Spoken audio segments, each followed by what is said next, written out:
Vous êtes la bienvenue sur DBS Télévision, mesdames et messieurs, dans les échos du monde. Parlons du vaccin AstraZeneca. L'Agence européenne des médicaments a annoncé ce mardi 16 mars 2021 qu'elle restait fermement convaincue des bénéfices du vaccin AstraZeneca contre le Covid-19. Lors d'une visioconférence, la directrice exécutive de l'Agence européenne des médicaments, Emer Cook, a déclaré, je cite, « Nous sommes toujours fermement convaincus que les avantages du vaccin AstraZeneca dans la prévention du Covid-19, avec son risque associé d'hospitalisation et de décès, l'emportent sur le risque de ses effets secondaires. » Fin de citation. Il est à noter que cette annonce survient au moment où des pays en Europe déplorent le signalement d'effets secondaires possibles chez certaines personnes vaccinées, mais sans lien avéré avec le sérum à ce stade.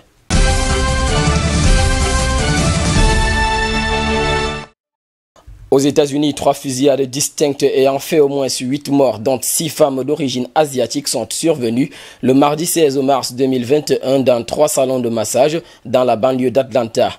La police ne connaît pas encore le mobile du crime, mais un homme est en garde à vue après ces fusillades qui surviennent dans un contexte de recrudescence des attaques contre les Américains d'origine asiatique. Selon un porte-parole de la police du County cité par le quotidien Atlanta Journal-Constitution, une première fusillade faisant 4 morts et 2 blessés a eu lieu mardi aux environs de 17 h, heure locale, dans un salon de massage à environ 50 km d'Atlanta. Il s'agit de la plus grande ville de l'État de Géorgie, dans le sud-est des États-Unis. Plus tard dans l'après-midi, la police de la ville a annoncé que 2 nouvelles fusillades ont fait 4 morts dans 2 salons de massage voisins à Atlanta. Dans une publication Facebook, la police du comté de Cherokee a annoncé qu'un suspect est en garde à vue depuis mardi soir.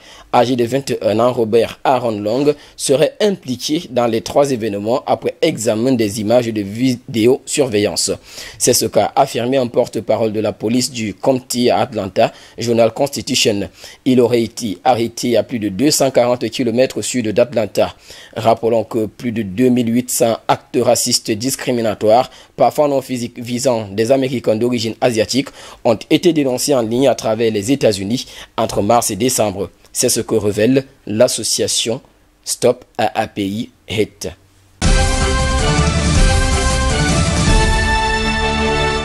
En Australie, 1 million de doses de vaccin AstraZeneca a été commandé par le Premier ministre australien ce mercredi 17 mars 2021. C'est pour le fournir à la Papouasie-Nouvelle-Guinée, confrontée à une poussée du Covid-19. Devant des journalistes, Scott Morrison a déclaré « Nous adressons une demande formelle à AstraZeneca et aux autorités européennes pour avoir accès à 1 million de doses de notre commande de AstraZeneca, non pas pour l'Australie, mais pour la Papouasie-Nouvelle-Guinée, un pays en développement qui a désespérément besoin de ces vaccins.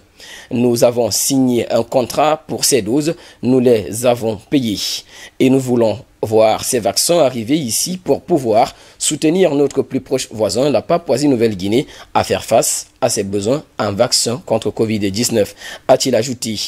La Papouasie-Nouvelle-Guinée est l'un des pays les plus pauvres du Pacifique qui a officiellement enregistré plus de 1000 nouveaux cas du Covid-19 sur 8 millions d'habitants depuis le 1er mars, soit un doublement du total des contaminations depuis que la maladie est arrivée dans ce pays il y a 1 an.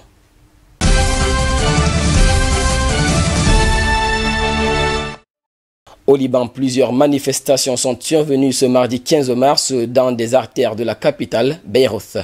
La colère s'intensifie dans le pays face à l'effondrement de la monnaie nationale. $1 est aujourd'hui 15 000 livres libanaises, c'est désole un jeune protestataire. Tout est devenu de plus en plus cher. Rien que manger ou de boire, ça coûte cher. Les gens ont faim, ils n'ont plus de quoi s'acheter à manger, ils vont mourir à petit feu, a-t-il cité. Depuis le début du mois de mars, la livre libanaise ne cesse de perdre de sa valeur face au dollar et par conséquent, l'inflation bat des records car sur 1 an, elle a dépassé les 140%. Pendant que le chômage explose également dans le pays, de nombreuses voix s'élèvent une fois de plus pour dénoncer l'inaction des autorités.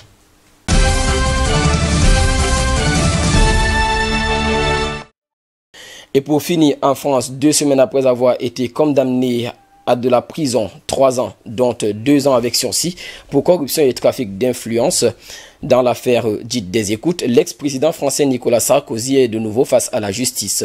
Cette fois, il est accusé de financement illégal de sa campagne présidentielle de 2012. Un système de fausses factures mis au jour en 2014 qui lui aurait permis d'exploser le plafond des dépenses de campagne.